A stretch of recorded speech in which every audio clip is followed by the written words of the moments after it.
Down to Maryborough on the Fraser Coast, and our reporter Darren Curtis. Darren, what's happening there? Yes, well, Heather, thankfully it wasn't as bad as they had feared. The floodwater today peaked on the high tide at 8.2 metres. They had been expecting 9 metres, and in the last few hours it has dropped away a few centimetres. 37 businesses and homes have been damaged, but they're not out of the woods yet. There's an extreme weather warning upstream for more rain this afternoon, and that could produce a second flood peak.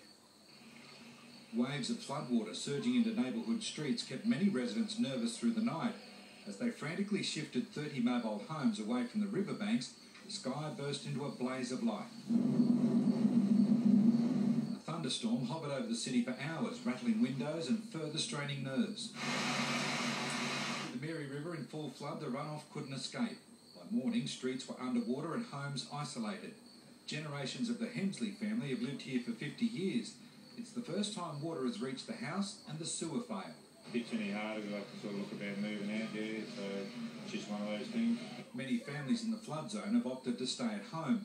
Built above the expected 9-metre peak, police have given them the option to stay. Willing to sit it out, we just didn't expect the power to go out.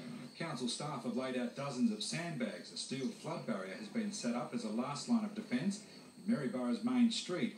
It's dry, but CBD basements are already flooding from runoff and blocked drains. Business owners say they aren't panicking, but they are ready to move. If QP floods, we've got 48 hours, put it that way. The flow downstream is showing little sign of easing. This yacht was tossed and rolled until it broke free of its mooring. At the mercy of the current, the yacht became a floating missile, out of control and colliding with other vessels. This looks like a floating pontoon, but it's actually the roof of somebody's houseboat that ran aground and sank. The town's marine precinct has been the hardest hit. 15 businesses along the riverfront have been flooded or destroyed. Police continue to warn people to stay out of the floodwater. This group opted to wade across a rail crossing rather than use a nearby bridge. Problems at Gympie.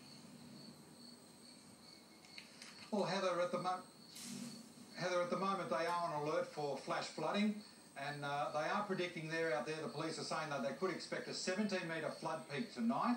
Now, the Mayor says if it gets to 15 metres, businesses and homes will be flooded. So it's going to be very anxious in Gympie later on tonight, Heather. Extraordinary times. Thanks, Darren. Now we go to Bruce Page and some